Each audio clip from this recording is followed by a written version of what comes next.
All right, let me see. Let me see. Let me see. You know, I'm going to make a big mistake here. We're probably live, but I got to double, triple check here. Um, I'm using StreamYard, which I don't usually use. Looks like we're live. Yeah. Okay, cool. So Sean Day here with Higher Lead and Chill, and I'm using StreamYard for kind of like the first time, hopefully correctly, because I've used it a couple other times, but like super incorrectly, and we just didn't make it happen. And all these gurus tell me, like, Dan Plata, he's like such a beer drinking pro at this. He's telling me what to use and all the big timers. So I'm going to try it and see what happens because I guess it's easier to build content.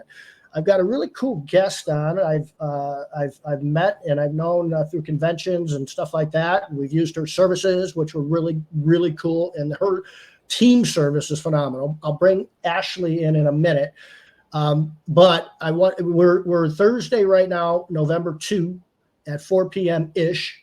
And normally our show is Tuesdays. So we just had to reschedule some things.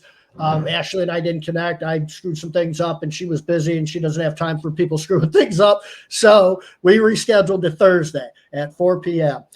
Next, it's going to be Tuesday, though, every Tuesday at 4 p.m. Eastern time. And I think maybe Eric Trice is on next week from Fleet Watch Academy. So I think it's him. If not, don't freak out, Eric. Whatever you scheduled is right and I'm wrong. But whatever's on the calendar, we're going to go with. But let me just talk briefly about some economic stuff, and then we'll bring Ashley in. And Ashley's right now live at a cool event, too, and I'm sure we'll want to talk about that. So basically, there's not a lot of talk about with the labor market and economic stuff. I guess the big news would be that the Fed did not raise rates for the first time probably, or maybe the second time. I think it's the first time, though, in like months and months and months and months and months. So that's a pretty interesting thing, coupled with the fact that adjustable rate mortgages, the demand for adjustable rate mortgages has gone up, jumped like 10%, which is a big jump. So the Fed is in control of what happens with interest rates, and they've been hiking rates big time over the last, I guess, year or more. Might be more than a year by now. So, that's a big jump. We were at 2%, 3%, 30-year mortgages forever, years and years and years. And now we're all right about 8%, maybe a little bit below 7.5% on a fixed 30-year mortgage. That's a really big jump in a short amount of time. The good news is if you look over historically over decades, 8% is probably right around average that we are in a 30-year mortgage. So not a big deal as far as history is concerned. But the other thing was early this morning, I was listening to the CEO of Target, who has a pulse on the consumer marketplace, obviously, and consumer spending. That was the big one I've always been talking about. So we've got a labor market. It's tight, but we're figuring it out. All of us are doing pretty good in recruiting with that. We've had consumer spending, though, pretty fluently still. And interest rates have gone up, and construction's still doing okay. Housing market's doing okay. Prices are not quite stabilizing because there's still short demand in houses and still bigger supply. So that does not stabilize the housing market. I would have thought that the rise in interest rates from 3% to 8% would have stabilized prices and really slowed down the housing market, which it has not. But the CEO of Target has been talking about the slow in consumer spending. In a nutshell, over about 30 minutes of him talking, what I got from that, as I always say, asterisks, I'm not an economist. I'm just Sean, just a blue-collar guy that kind of listens and tries to pick up on stuff. But I do watch it every day, and I read it every day. So in a nutshell, what he's saying about consumer spending, and this is the big thing I've talked about, when the consumers stop spending, then we have to look into a recession, and nothing else matters to me. And that's this, that consumers are slowing down on, instead of buying a case of pop, they're buying a 6-pack of pop. Instead of 2 gallons of milk, they're buying 1 gallon at a time. So they're still getting the necessity things, obviously, but there's a big decline in the amount or the units sold if you're looking through the lens of a CEO at Target. The good news is, he said, though, during holiday things and during special occasion things like Mother's Day, Father's Day, Memorial Day, 4th of July, the consumer's spending like crazy still. So probably will be okay. A lot of economists are predicting a recession by the end of this year. Again, I'm no economist, but if that's the case, we have Thanksgiving we're going to spend a lot of money on. We spent a ton of money, he said, on Halloween, which was just yesterday, and the weeks leading up to Halloween. In addition to that, we've got this thing called Christmas and other holidays coming up in December. And we love to spend on those type of holidays. So I think my humble opinion is we're going to be just fine. And as I always say, I know plenty of people that have gone through 8 recessions or more, been in business for a long, long time, have gotten through 9/11, that nightmare of that day of 9/11, that morning at around 9:10 a.m. on 9/11, got through that. Got through a lot of tough things, different economies, housing markets crashing, banking crises, all these stupid things that are reality. But if you have the 3 pillars, which is what? Which is recruiting, leadership, and culture in place, that means you got your people in place and you're taking good care of them, you'll make it through. So nobody needs to fear about any of that stuff. All right. So now I bored you half to death with all that. I got Ashley Bissing, who has One Love Social. Now, you better explain exactly what that is, because if people were just kind of looking at One Love Social and you're sitting there with that big smile on your face, the wandering minds are going to want to know what this is all about. So, Ashley, I'm going to share on my phone this live with a couple different groups while you tell us a little bit more about yourself and what One Love Social is all about and all that good stuff, man. Welcome. Okay, so One Love Social is not a dating app. It's the name of my social media agency, and the name came. I don't know if you could see it on here, but I have one tattoo. It's One Love, and so when I was younger, I used to think I was Rastafarian, and I loved Bob Marley. I still love Bob Marley. I love reggae, and so it's very much me. So if you know me well, you know that it's very much like that's who I am.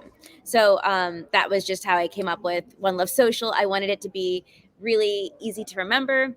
I wanted it to be like 1-syllable words. I didn't want it to be more than 4. So One Love Social, it just made sense. So, and it was nice and clean. So that's really the story behind the name.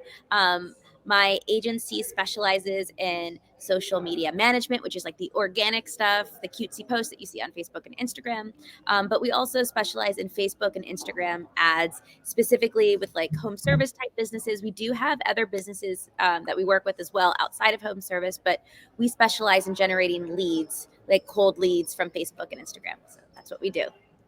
Yep. Awesome. Like, being somebody that's not seasoned at all about Facebook and Instagram and stuff, and has to have people like you help me with it, and content managers and things like that. What's and it's changed a lot, Facebook, the Meta stuff, when they came out with some new things, and they bought Instagram a number, maybe a couple of years ago or something like that. What is there?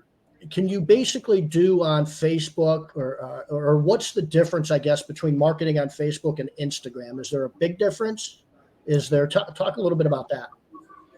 Well, as far as lead generation goes, no, it's not a huge difference. Really, what our take is what you do on one platform, you do on the other. Now, of course, the size of like images or graphics or videos, we'd want to alter for each platform, because certain sizes are more optimized and stuff. But really, as far as lead gen goes for home service in particular, we're going to treat them as the same. What we do to one, we do to the other. And most of the time, we'll see that Facebook is bringing in more leads than Instagram. There are a few occasions, especially with home service, that I've seen Instagram almost bring in as many leads as Facebook. But really, yeah, that's good news. Yeah. I mean, our audiences are on both platforms. I think it's like the age of a lot of our home service leads, their main platform. Like I'm always on Facebook. I'm actually not on Instagram all that much. Yeah. I'm not saying that I'm old, but I'm just saying I'm an older millennial, and Facebook is my primary source of like, social media. So most people who are, saying yes to offers that our clients are offering, they are on Facebook. But, we do have a younger generation and other millennials that are on Instagram also, coming in Yep. as leads too. Cool. So we got a couple people. Jeremy Brooks, old Brooksy's on watching, and he thought this was a dating app. That's why he's on here right now. He said, and he also said Ashley is my hero. So we got Brooksy out there. Denise loves the name. What else we got? Be sure to okay. Brooksy's on. All right. So Ashley, with tell me where you're at right now. Actually, you're at a hotel. What event are you at, or what are you doing? Oh, so this was a very last minute decision. I'm at Tommy Mello's event, the Freedom event here in Orlando. I live in Florida. I'm about 2 hours away. So a lot of my clients are here. A lot of other business owners that I love that are in like other masterminds are here. So I was like, okay, twist my arm. I guess I'll go. And Nice. yeah, that's why I ended up here. And it's kind of like the end of the day. They're pretty much done for the day. So I wanted to come sneak on and chat with you. Awesome. That's I appreciate that, man. I appreciate that. So let's talk about, being that this is hire, lead, and chill. So we talk a little bit about people. Like you're a digital marketing expert and then some and other things that you're a pro at. But you've got a really phenomenal personality, a big, nice smile. You're really a people person too. All right. That's right. Yeah. Right. So, and I love people. I'm not real good in big groups. It's really weird because like I can do a presentation. I think the biggest crowd I've had was like 500 people. And I have I really don't even get that nervous, believe it or not. And I just go with it and I go. And I'm fine with that. Doing this, I'm fine with. Having a drink with somebody one-on-one or maybe 3 people, fine with. But if I go to dinner and there's like a huge table, or I'm at a bar and we go with 10 people, I have no problem doing it. But I can't talk to you. Number one, I can't hear anything because of the music and everything else. And then I don't get too much from that. Personally, I'd rather get down to talking one-on-one and really getting, into conversations. And I think I've been at events where I've had gone out to lunch and there's a couple people there and it was at Clipicon, I think. And I'm not going to say any names or anything, but there was probably 10 of us at a table. The one guy next to me, I didn't know. He was a lot younger than me, and like everybody is. I'm 55, coming up on 56. Yeah. Most people are younger than me. That is young. Thank you. And like I'd be talking, we were having a good conversation, and all of a sudden it was in the middle of me talking and answering a question he asked me. And I told my wife about this, and she's like, "It's probably normal nowadays. That's just how we are. We do both. Especially the." And I'm like, "That's unacceptable to me." I felt it's rude. I think it's rude. Yes, it's rude. It's rude. Is it? Right? Yeah. I'm not crazy. Okay. So people stuff. So when you go to a convention or you have to get outside of the computer and posting, marketing things or following up with your team doing those things. What are you? Does it get you a little nervous going? Are you've certainly had booths at conferences and stuff like that, which is a whole different thing. Talk to me a little bit about that and how you deal with that, because there's a lot of people that watch and we talk about conferences and going to conventions. I never was a convention guy. Now I love them, and a lot of people hesitate to go. What was your sort of journey on that? Did you ever have a problem going? Did you dive in or what? Talk to me a little bit about that. I mean, I'm actually kind of similar to you, where I prefer one-on-one conversations. I usually like, I hate surprises. Like, just I'm thinking, you got me thinking back to like when my parents were throwing, a surprise birthday party, and they invited all my best friends. Yes, I love them. They're all my best friends, but I don't love them all together. Yeah.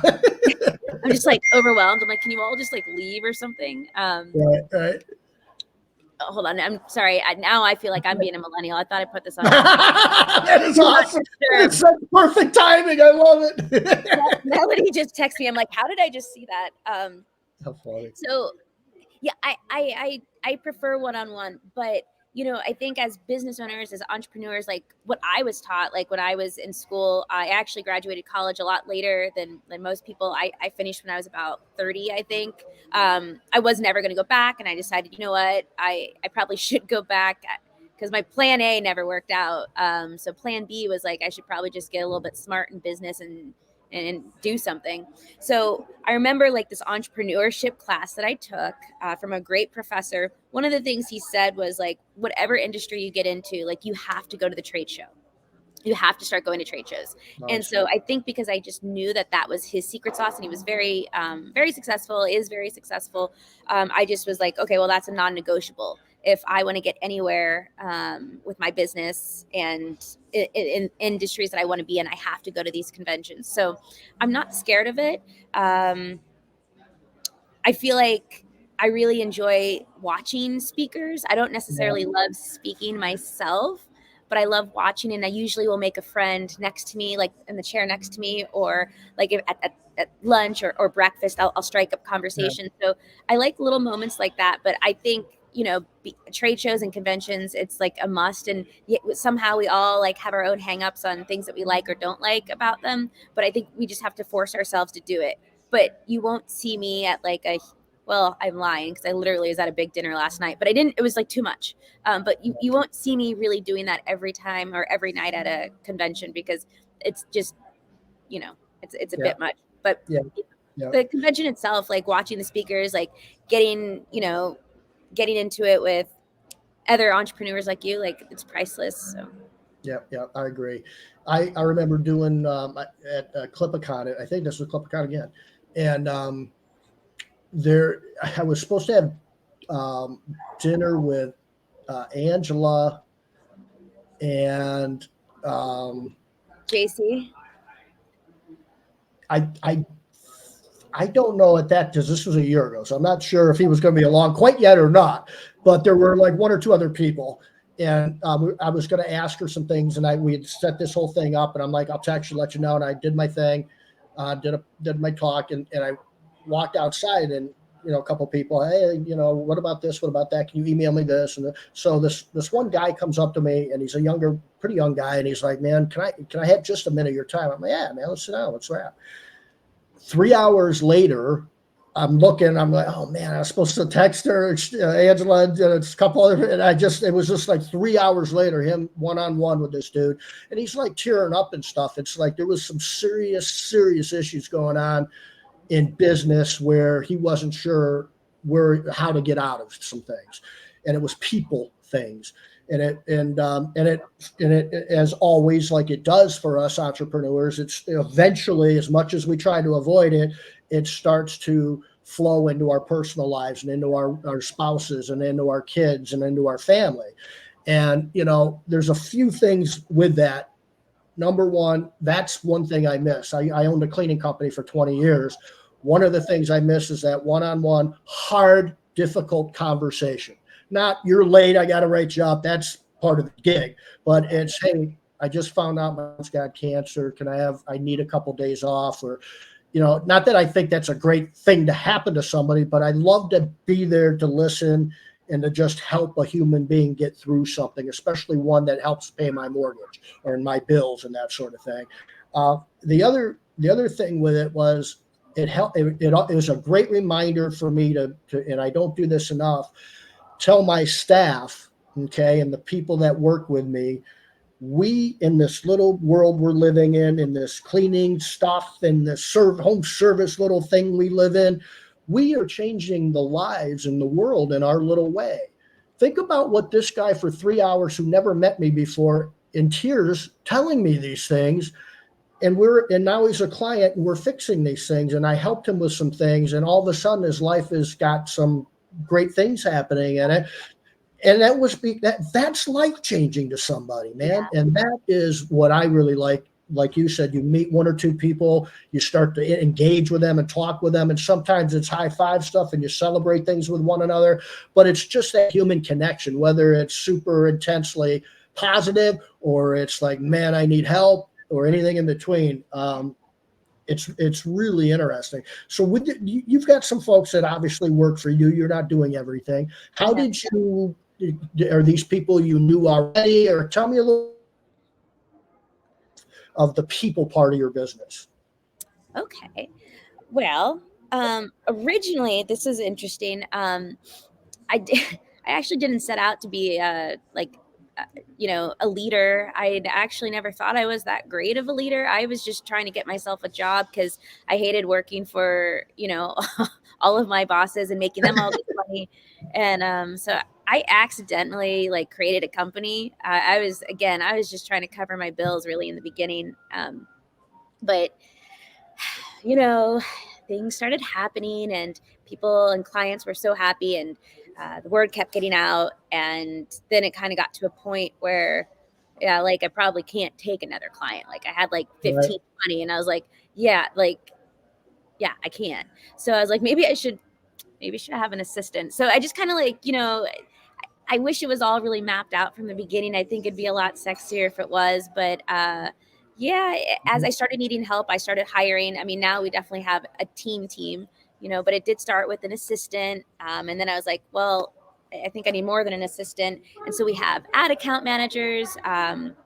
We have social media managers. I have a couple of VAs.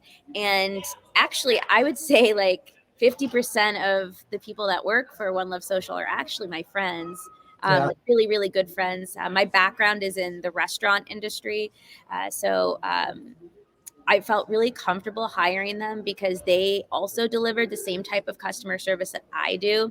And we're all people pleasers at the end of the day. And so even if there's like a mistake, Right.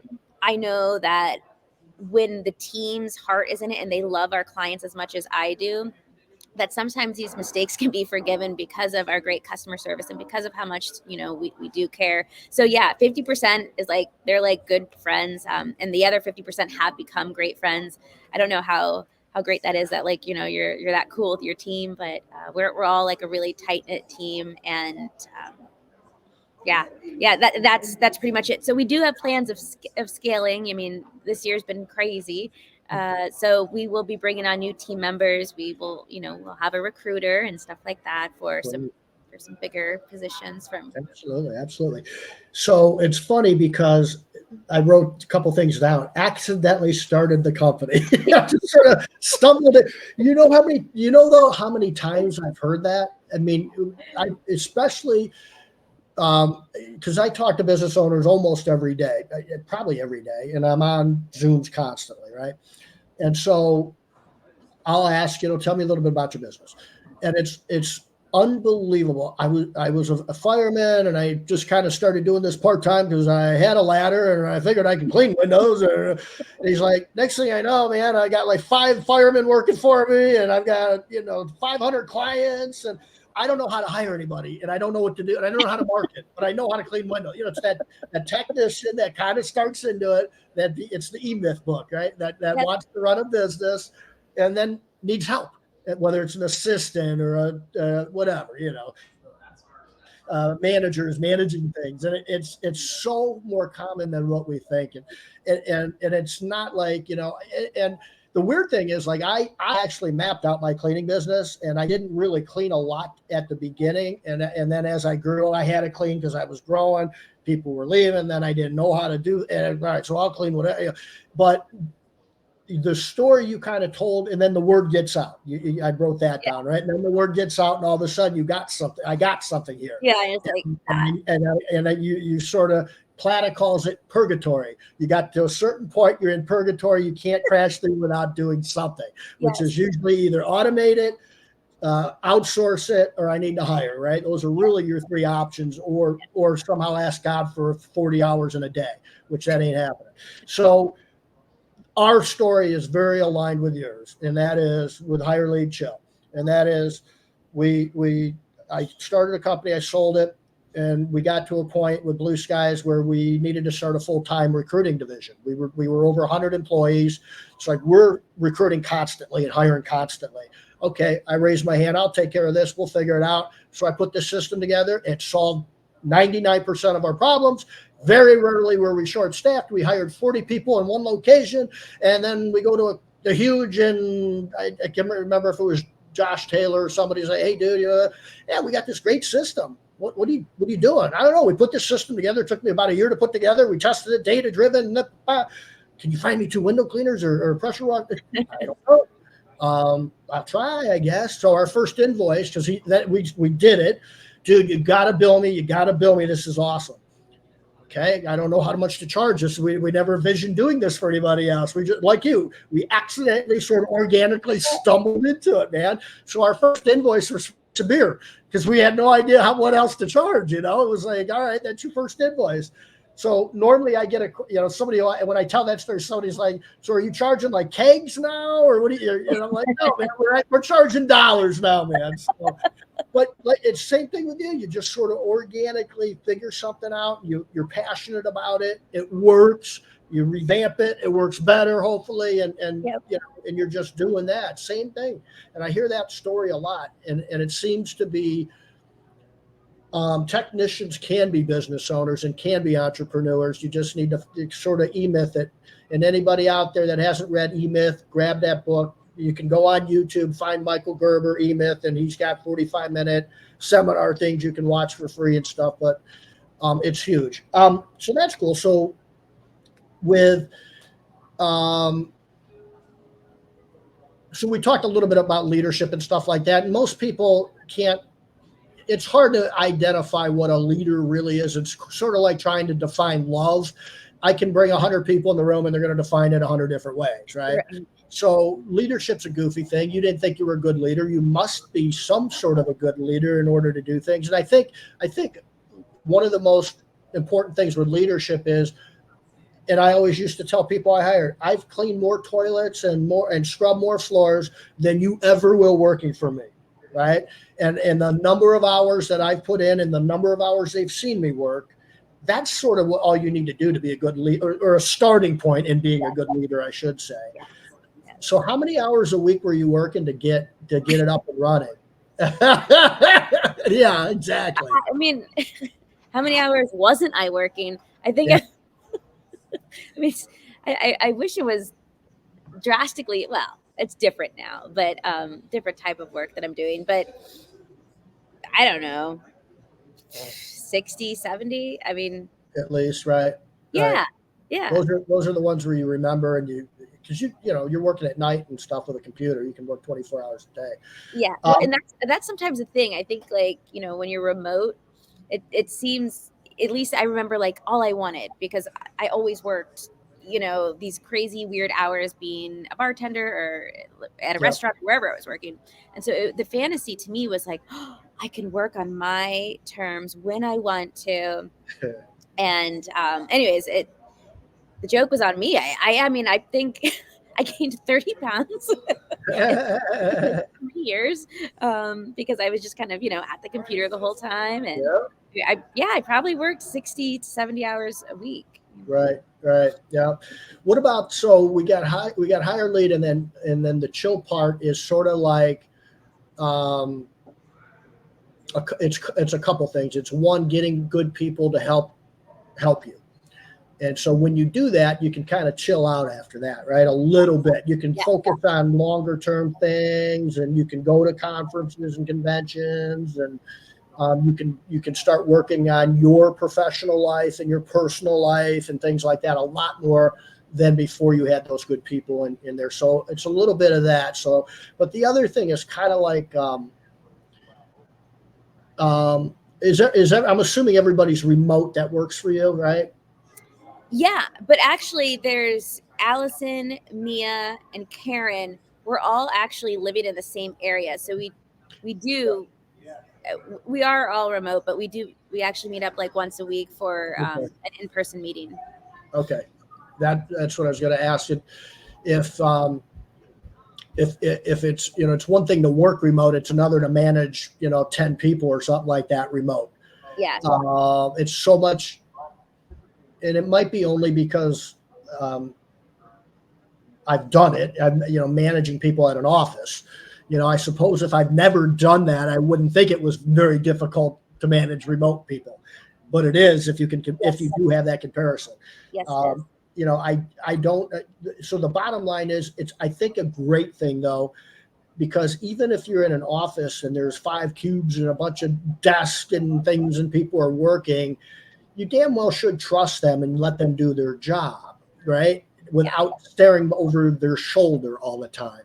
So Yes. the remote thing is the same. I mean, as long as your work's getting done, it's done on time, and things are good, and your attitude's good, and you're responsive when we need you, and things like that. Man, it's a different world. Um, do you do you have do you have anything like culture wise? Because I talk to a lot of business owners. When I mention that word, they say no. I don't know what my culture is. I don't really have a culture. Well, I don't know that it's as defined as I'd like it to be. But our culture, I mean,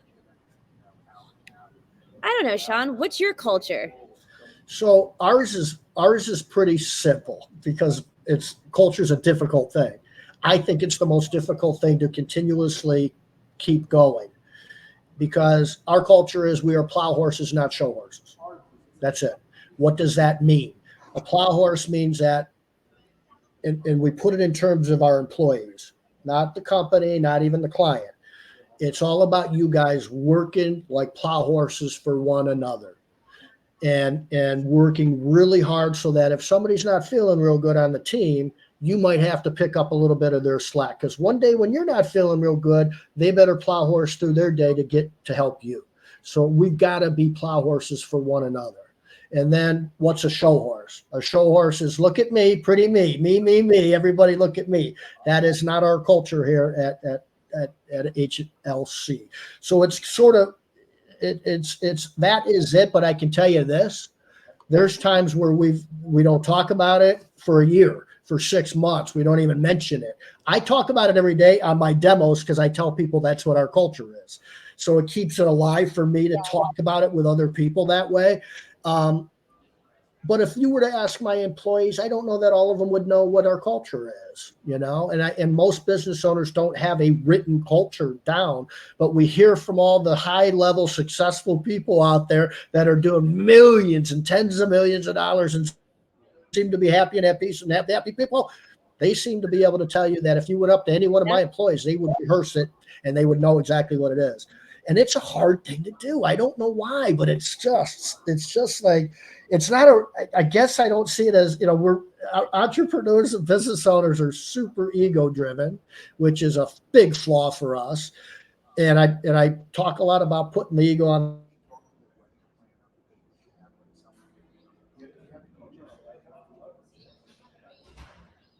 Uh-oh.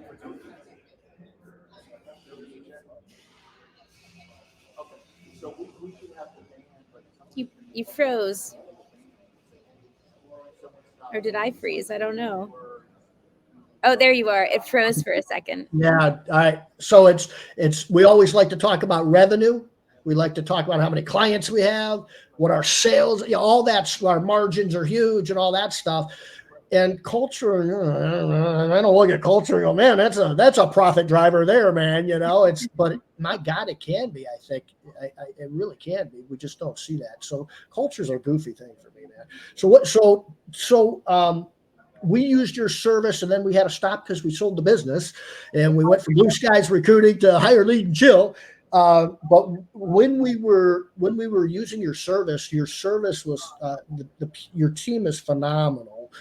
You can tell that they get something from the top about service, and When things, when they hear positive things, they're there. When they hear, hey man, I'm not sure what the hell's going on with this, they're there quicker. Yeah. It's really cool how they do. And I always judge a service, like if I'm out to eat or something, about not when it's great. I want to know what you're going to do for me when you stumble, because you ain't perfect. None of us Right. are. None of us. So do you have like a certain training that you do that's specific to service or anything? Because it is phenomenal service. I mean, I just kind of, before anybody's hired on, it's like, one of the things I always say is what's really important is that you just do what you say you're going to do. Yep. And, our account managers, and if Jeremy's still in here, he knows we're pretty on point. And you remember, we talk to all of our clients. We have like a group chat. And so doesn't mean that we're available 24/7, of course, but it's just, I instill this in every person that is with One Love Social. Our clients are the reason that we're here. And we just need to communicate with them, and we need to do what we say. And we might stumble, we do stumble. We put stuff out there with typos sometimes, because it's not because we don't care. It's just, it can happen. But the moment that we recognize it, we fix it right away. And so luckily I've I do like, I had an integrator. She's not with us right now, but when she was hiring for us, we were doing personality tests, making sure that people were a good fit. Yeah. We would do videos asking them, several different types of questions, not just about the position that they were about to fill, but asking them how they would deal with a customer who was unhappy, and what would you, how would you troubleshoot this? So I feel like we could get a really good idea of who people are through videos and through Yep. interviewing them before the job. And then also, like, I tell everybody, I don't know how correct this is, but I pretty much tell everybody that we hire, I'm like, you could be gone in a week, just so you know. Like, it's a trial. Like, Yeah. it is what it is. Like, I think you see really quickly people's colors, and Yep. Yep. what they can do, and if they're full of baloney. Yeah, you can tell pretty quickly, especially when they're in a predicament. Um, I always say marketing is identical to recruiting. We just have I think we have the same spectrum of things that we do, and at the end of that spectrum, marketing people call that a prospective client or a client. We call it a job candidate or an employee. That's really the only difference. Everything else is we're selling something. We're selling that we can get you a bunch of clients. We're selling, this is the best job in the world. Come apply for it, right? So that's so similar.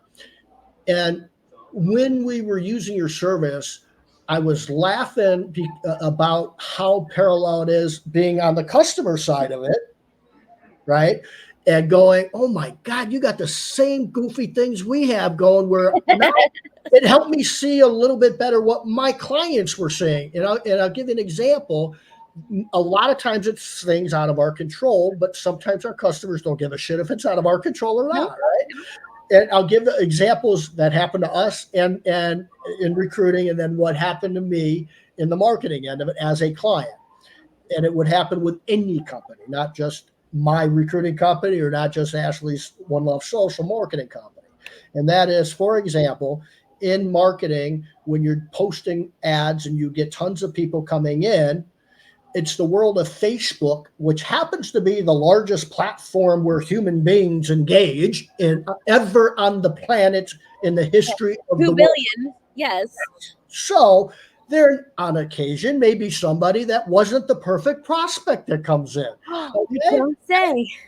And so yeah, and so I can see people on my recruiting end as I'm experiencing that on the marketing end as a client of a marketing company, going, why is this person an hour away? I don't know. We asked them, and it's part of the screening that you have to tell us that you're only 20 minutes from this zip code. They lied. I don't know. We don't have a virtual lie detector test quite set up yet for this. So it was so parallel on what my clients see and what I saw as a client, as a marketing client. But you see those things, so it makes me two things: be super patient with those that are experiencing those things, and just have to reiterate and explain and so on, because they're not in the world. They're just a customer that wants something, and so Right. you have to explain. And coupled with that, it also made me so happy about those clients of mine that are patient and do kind of understand that, listen, we hired this company because they're the best. I know it's not going to be a perfect spectrum that we go down. How do you so handling those bad things is like key, and you guys do it super good. Um, what's and I'm going to put you on the spot a little bit here, and if you can't Okay. answer it or whatever, don't worry about it. Okay. Um, what's like one of the most crazy things that's happened, whether you've posted something or whether it's a client, something that went really goofy with a client or something, but then you look back and just crack up over it. Is there anything that, even if it's not like super, super crazy or funny, but just anything that comes to mind?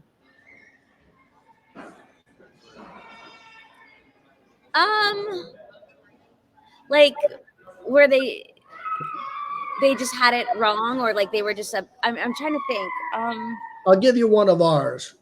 We had one when we first started where we posted something out, and this job seeker comes in the system and gets an interview and stuff, and then starts stalking the customer somehow Oh, or another, like stalked online to see who the owner of the company was, and apparently was like attracted to this person or whatever, and the customers like kind of go, what's going on with, I'm like, I don't know how to prevent that. I don't know what to tell you. Some guy went online and is goofy in the brain and thought of a way that they can find and make that happen. I don't know what to tell you, man.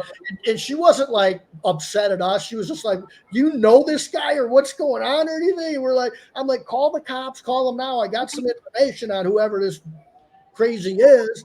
And we did that, and she looked back at that and was laughing about it a little bit and stuff. But it was like really spooky, scary at the yeah, beginning. that Like, you're is. the recruiting company where somebody stalked you, man. So, did you ever have like somebody come in and like completely give you wrong information or something, or Yes. like, Now yes. So, um, I remember there's tire kickers, right? There's the yeah, lead scout that come in that are like, so we had this client, still have him, love him, and he's like, Ashley, this lady, she's filled out a form like 2 times. She filled out one like 3 months ago, and she's filled out another one, and she's a tire kicker. Is there anything we can do about her? And I was like, I mean, we can't stop her from filling out the form. And this woman ended up filling out like our forms about 10 to 15 times, back to back to back to back. But like, we have a whole follow-up system that goes out each time, every time a form is is filled out. And this lady just plays the game the whole time, ends up ghosting the client. And yeah, I thought that was just like random. And another thing that I've seen like kind of recently with a couple of clients is they'll get people who just fill out the form under someone else just to like mess with them. yeah. I had a couple of those when we were Yes, using with you. yours. Yes, yeah. Yeah, And then clients come to me. They're like, can you do something about this woman? Somebody has taken her phone number and they just submit it into all these forms just to pester her. And I was like, I can't do anything. I can't do anything about it. And it's not like you can really do anything to Facebook. Like, I mean, yeah. Right, some right. things are just out of your hands. But those are kind of two That interesting is so funny because and like false information that people fill out. Like, yeah, that's what it was. We had one, and I actually, the guy had me on the phone for like 20 minutes, and because I was cracking up. He had a super southern accent, which was awesome. He sounded like some cowboy dude, super talkative dude too. And I call him, and he's like, hello. And I'm like, hey, this is just Sean, let me stop you there, Buckaroo. And I'm like, oh, here we go. He's like, my ex-wife has filled out more information with my phone number so that I just get pounded by dozens. I've done the do not call thing, and then he goes into how they got married, when it went wrong. She cheated on me. I drank, I'm just like, I'm like working as I got this guy on the phone, because I'm just cracking up. It was like watching TV or listening to the Wait, radio. that was one that we got in for you.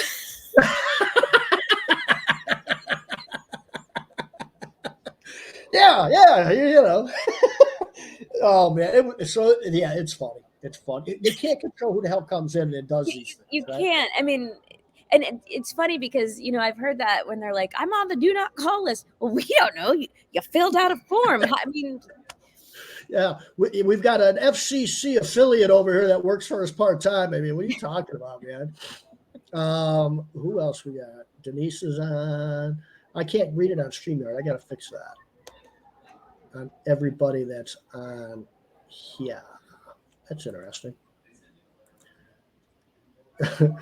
Brooksy, man, he's out of control. I'm not even going to say that. All right. Where are we at here? All right, we got a couple minutes left. So, if somebody was trying to do like some Facebook stuff on their own, I mean, it's a lot easier to go on Craigslist and post a job ad. It's not too difficult to post a job ad on Facebook, but it got more difficult because of Meta and because of these pixels or what. I don't even know what a pixel is. Is that to me it was like a Tinkerbell fairy or something. I don't know what the hell a pixel is. Maybe that's a pixie. Pixie Pixie does. Yeah, right. That's where my brain goes with that. I don't know what a pixel is. I mean, it's pretty much too difficult, I think, to be a business owner of a cleaning company or something and think you're going to be an expert at posting to get leads today on Facebook, right? Is there anything that you can suggest that somebody tries to do, or is it like you just aren't gonna, you're gonna waste your time doing it? I mean, where are you at with that right now? It's probably easy for you guys to do it, obviously. Right. But there's a lot of people still trying to do it out there. I don't think they're not real happy with the results. I think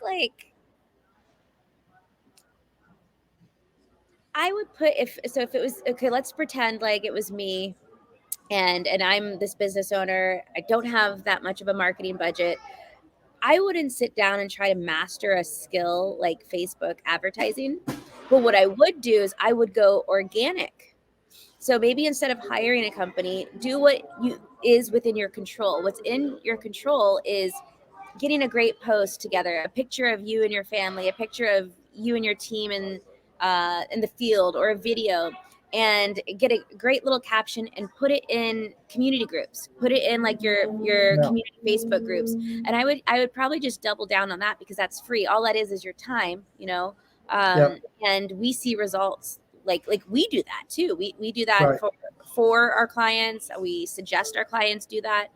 So I would say instead of trying to master something, because it's ever changing, and look, if it was that easy, we'd all be millionaires, right?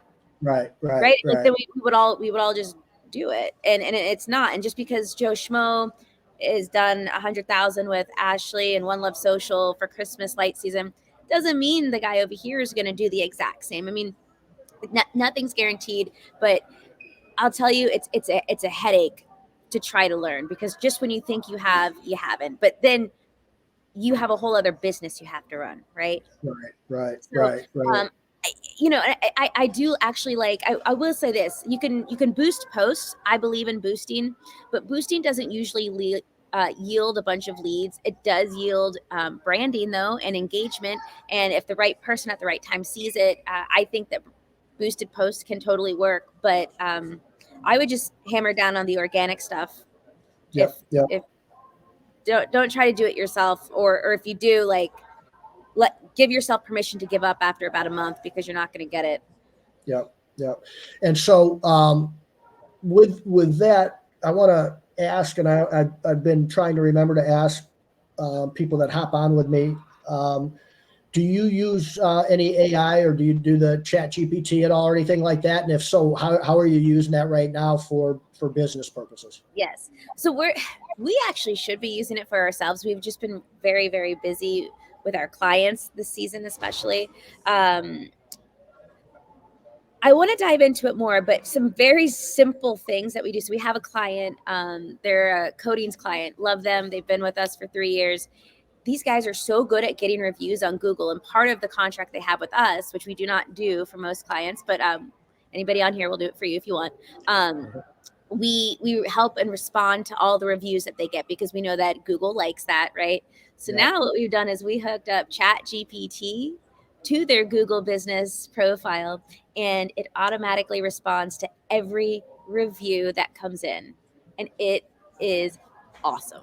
Like, we're not talking thank you Susie for the review. Like, if Susie talked about like how beautiful her garage coating is and how it was cracked before, like Chat GPT just picks up on that and says, oh, we're so happy that we were able to do this. Like, it's better than any human can do. So like, that's like one way we've incorporated it.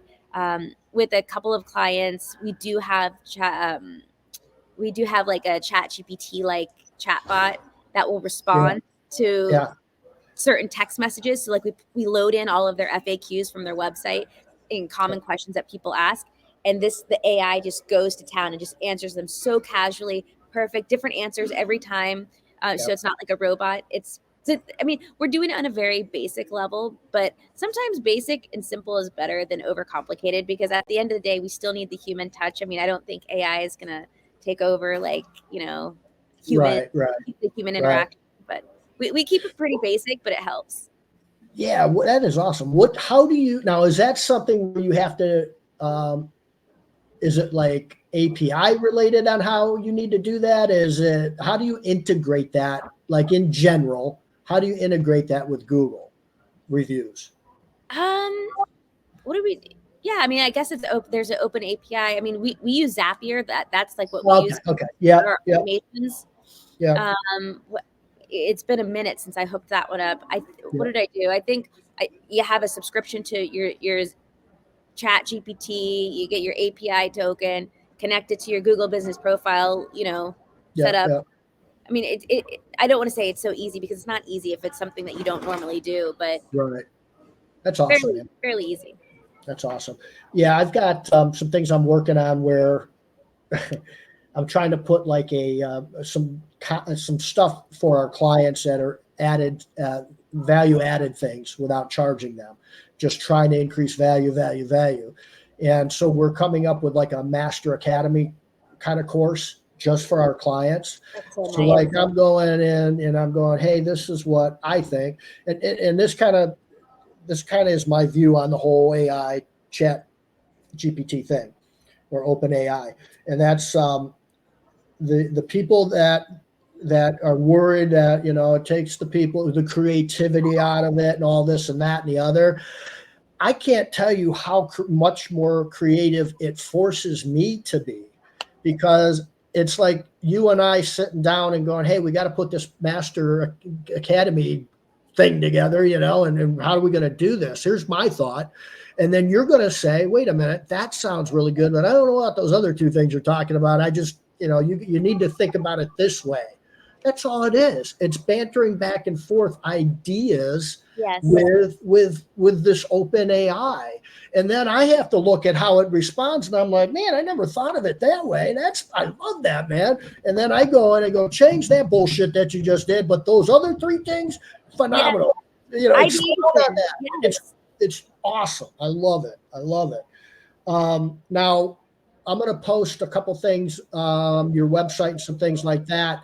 If somebody wants to reach out to you, because we're coming up on the hour, if somebody wants to reach out to you, Ashley, first of all, what are the services that you provide? You touched on it a little bit, but I didn't have a good ear on it because I was trying to share it to other groups as you were doing that.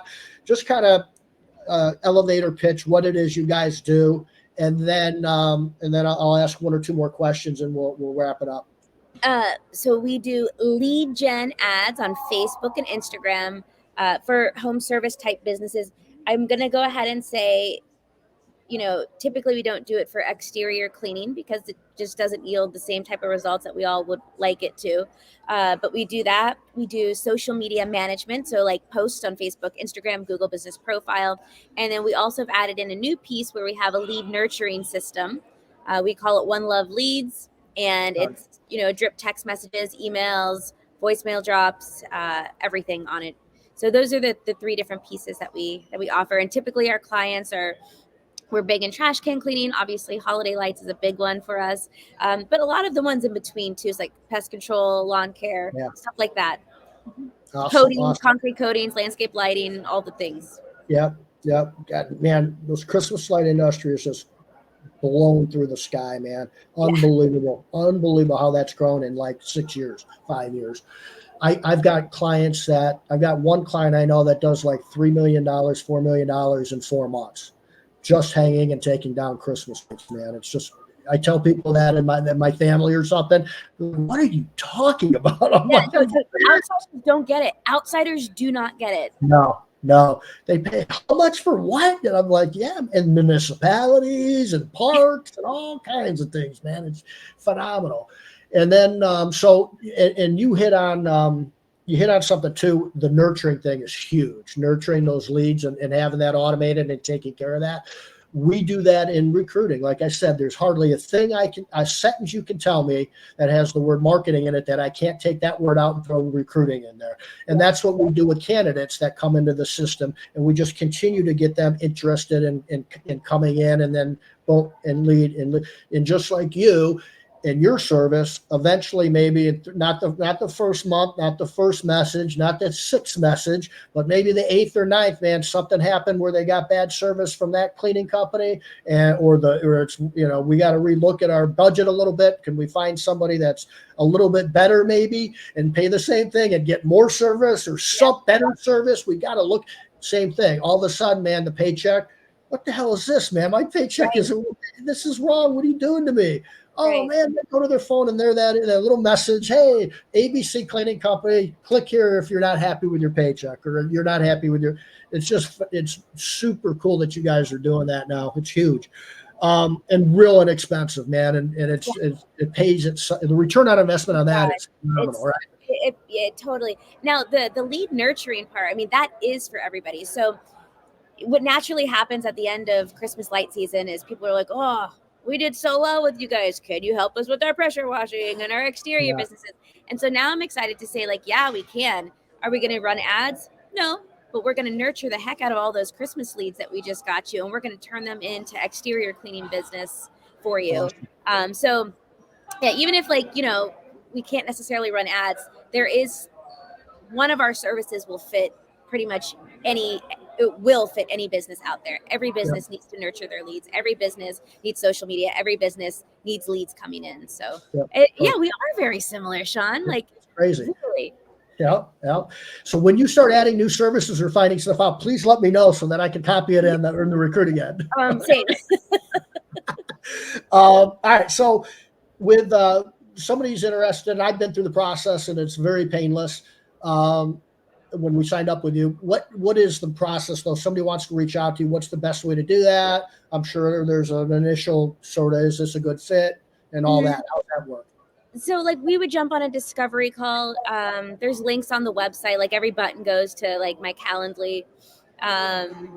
You can message me, Ashley Bissing on Facebook. Of course, you can reach out to One Love Social on Facebook, Instagram. I mean, there's many ways, but pretty much any way that you look up, it'll always direct you to a discovery call.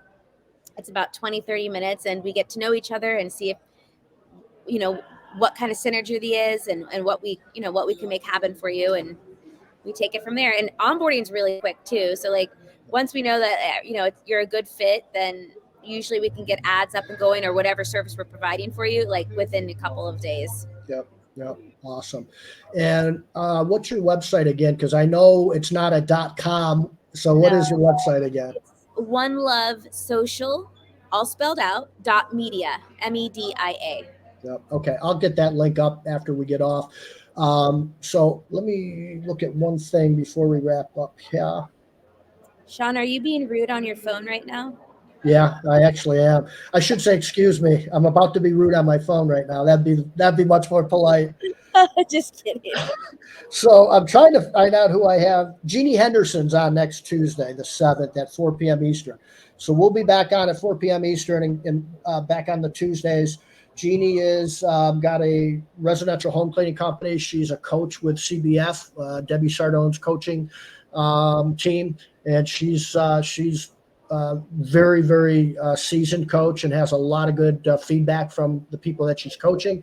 I've known Jeannie for maybe 10 years or more, something like that, maybe 15 years by now. Real helpful, real servant's heart. And she also is very involved in the ISSA association, the residential part of the ISSA, which I'll be presenting at in about 2 weeks in Vegas, I think on 16th or something like that. One of my favorite shows, tons of people there because it's commercial cleaning and residential cleaning. So there's a huge, huge presence there. Jeannie will be on at 4 p.m. Eastern. Somewhere down the line, I have Kirk Kempton on in a couple weeks. Eric Trice, you're on the 14th, my man. So don't forget that. Other than that, Ashley, I appreciate it. We're going to post some stuff up here. Stay in touch. Have a blast at Tommy Mello's conference there, man. And go have dinner with about 25 people tonight. And that's that, man. I'll post some stuff up. Reach out to Ashley. Make sure you talk to her. She will talk to you and help you in any way she can. I know that. Not from just my experience, but from other people that have told me that have had really positive experiences with Ashley and her team. So again, I appreciate it. Higher League Chill will be on 4 p.m. Eastern time most every Tuesday, 4 p.m. Eastern time every Tuesday. With that, I'm out. Have a great night, everybody. God bless, and I hope good things happen. Ashley, take good care. Oh, that's so cool. Bye.